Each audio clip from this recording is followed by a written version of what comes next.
I spotted a dead tree quite a ways in that I was going to cut and make some boards out of. But this tree blew down across the road, and what a beautiful pine. I got 3 16-foot logs, so need the board, so might as well use this one.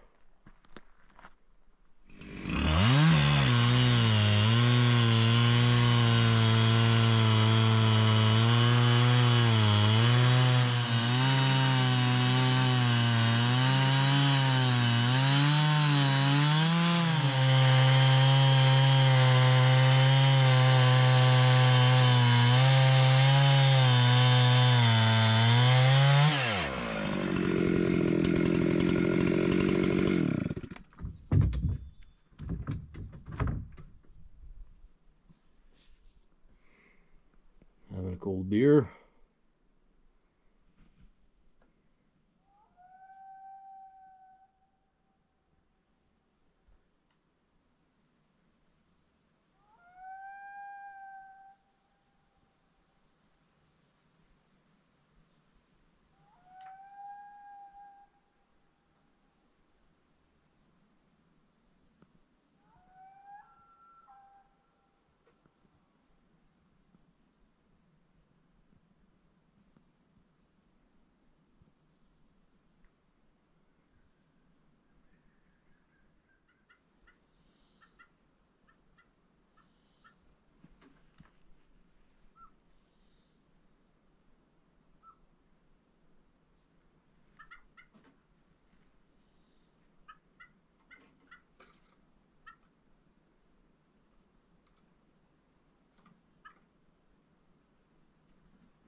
So yeah, got a fire going and just had some supper. I don't want to warm it up too much here. It's still in August, right? So this takes the humidity out and warms the place up. So yeah, them boards that I milled over on the line, I use them for strapping for my tin roof here. I built this shelter here for just my welder. Always sitting out in the rain. Put the torches there and just a dry space to store the tools. Nice big wide boards. You don't have to aim so much with your screws from your tin from the top down. You got lots of surface area. I also did the wood shed over here, so I'll show you that. All built out of steel. It's not driven in the ground, it's just sitting on the ground. All big square frame. All steel. Lots of overhang. I like to leave it open on all sides. It gets a lot of air. Wood dries up nice.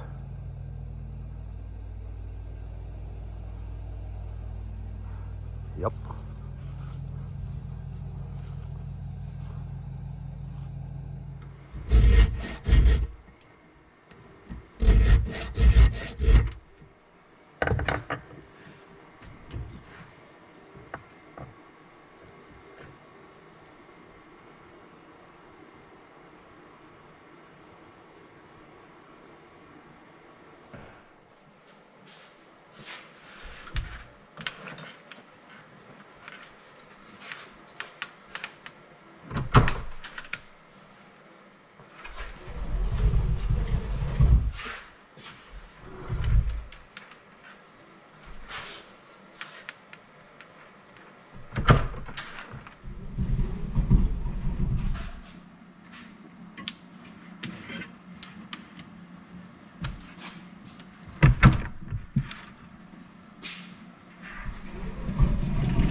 This is how I build my wool snares.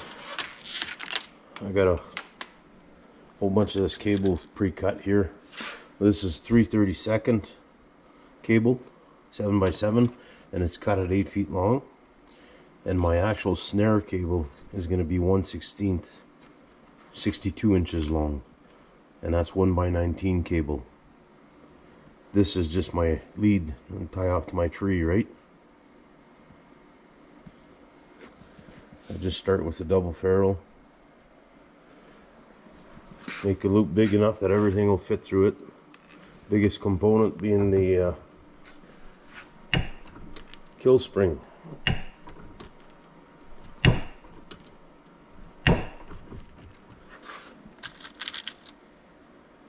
The other end, I'll be doing the same.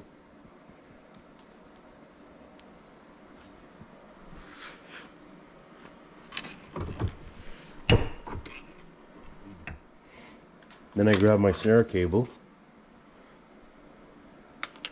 grab a double ferrule,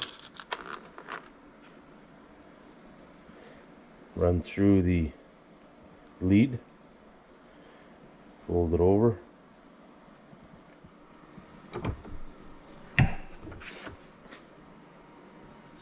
so now from there I'll start with my support. For my 9 gauge, I just use 5/16 tubing. You can buy all kinds of fancy stuff. They'll sell you all kinds of stuff. I got some of these here from, I don't even know where I got them, but you don't need this stuff. You can buy this fuel line here for cheap. And you just cut little 1-inch pieces and you're good to go. And then from there, I'm gonna go with my lock. And I use a 3/32 lock on a 1/16 cable. It makes for a super fast snare and it locks perfectly. I've used this for years. There's no issues with the 3/32 lock on a 1/16 cable. It just makes it so much faster. On a link snare, I'll use a 5/64 because I don't need such a big lock on a small snare. So, and this is a 750 breakaway. And then from there I'll add a washer. And then just a standard kill spring. Again, this is my preference. This is what I use. And a washer. And then 2 single ferrules to finish off.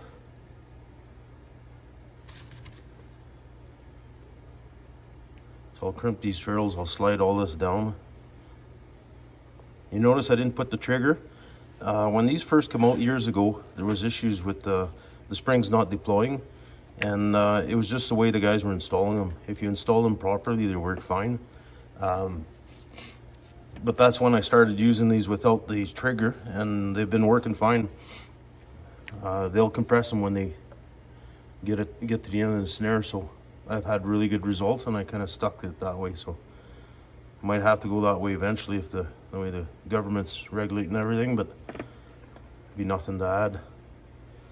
But this is just the way I use them, and the springs last a lot longer because you never compress them, right? The only time they compress is when you catch something. So anyways, that's the way I do it.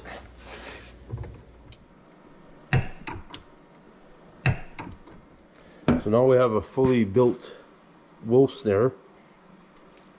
All the components are there. Now that our snare is built, I go to the top end of the snare here, and I'll open it up. And you'll notice how my snare has got a lot of a teardrop. It's a big teardrop. Hopefully you can see that. So it's not very wide. So what I want to do is I want to basically put a bit of friction on this side and this side, and it'll create a little bend to it, a little bow to it here on both sides, and you'll see that the snare will round right up and it'll make a nicer wide shape. So what I do is I usually go on the 3/32 crimper size on here. I try and keep a consistent thing here, and then it'll take some practice, but you hold the snare where it's at when it's sitting here relaxed, and I grab the lock and the spring and hold everything there. Then I grab the snare in that lower position, and then I just run it over you. And I'm going from hard to softer on this side, and this one will be the opposite. I'll hold a lock and spring at the same time. I'll start right up close to it, and I'm going to go soft and then heavier down at the bottom here where I want it to roll a bit more.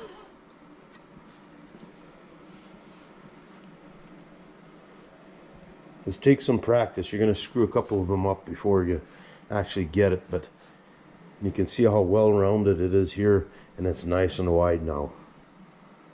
So for him to put his head in here is more inviting. So with these 3/32 locks, it makes just for such a faster snare. Like you can see how quickly it just falls. So on my snares, you'll notice that I don't use a swivel. I have them, but I use them for different applications. I don't use them on my wolf snares. The main reason being the snare is 62 inches long and the lead is 8 feet. When they get to the end of it, they'll wrap around a tree, and it basically your swivel's not doing anything for you. They'll wrap down past this point. And I found over the years that I don't need them, so that's just my choice.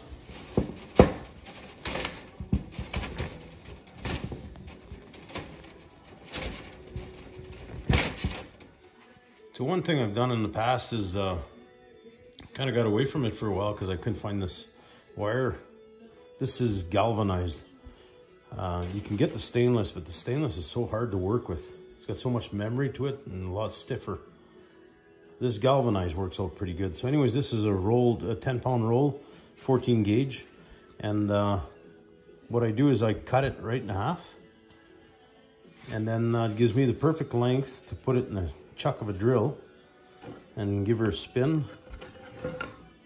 Hold that in the vise.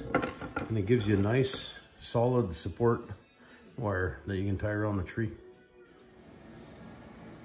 So yeah, for links, it's like I said, it's a bit overkill, but I've used a single strand 14 gauge before.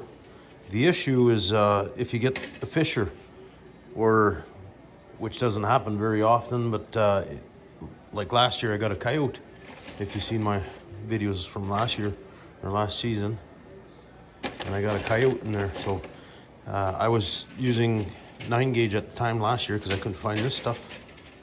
But this is doubled up, so if you happen to get a fisher or a coyote and we're on the new line there's a possibility of getting wolverine too. So they've been seen in the area. So yeah, after I cut the whole roll in half, I'll just grab one wire. I'll grab both ends so they're even, and then just slide my hand down. So I make a loop or an eyelet the size I want. I just leave it that way, and then I'll put it into my vise here. So I clamp it in there, and I come back and grab my drill, grab the two ends, stick them in there, and then once your wires are tight in your chuck, just give it a twist. It'll straighten itself out.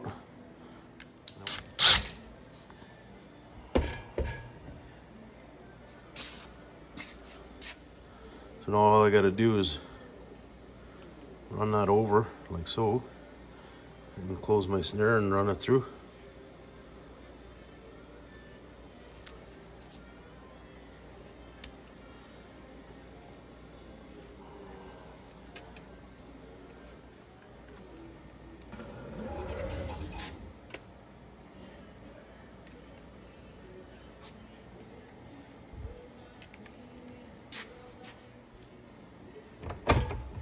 I cut mine at 32 inches for my link snares, 1/16 7x7 cable. So I'll start with the double ferrule.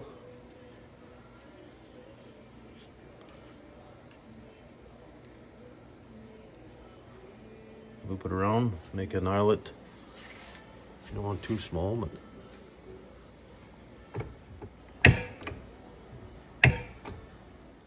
and then next I'll grab the other end.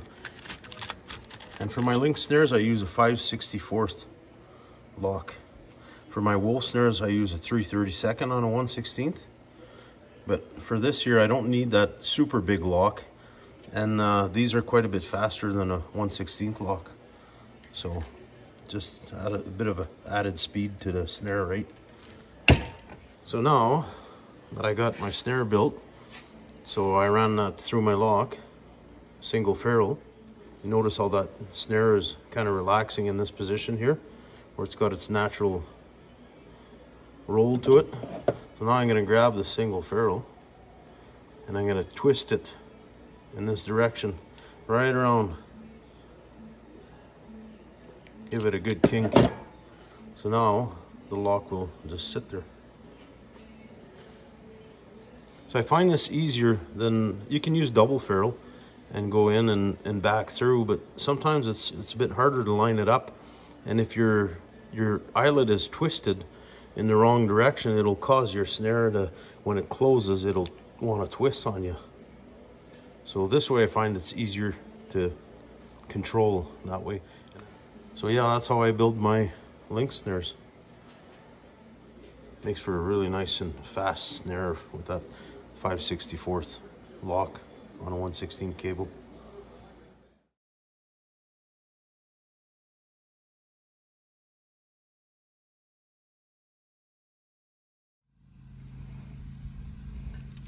If you use these snaps here, like I do for my martin traps and fisher traps, don't get them in the wax when you dip them.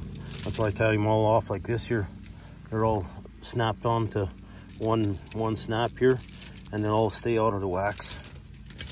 Just because the wax tends to keep them from functioning, and then if you catch something, they might open and not want to close.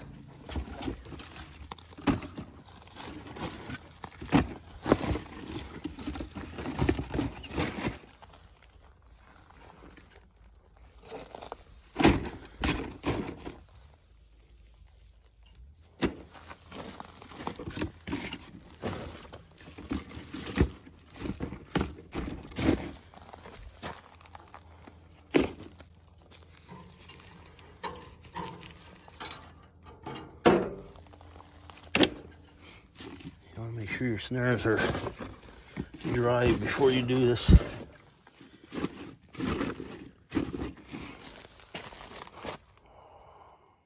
Or else they'll trap that humidity. But I'll put the lid on it. I'll leave them that way until I'm ready to use them, and probably in December. I don't usually set until then. Too busy hunting till the end of November, and then fur is nicer in December.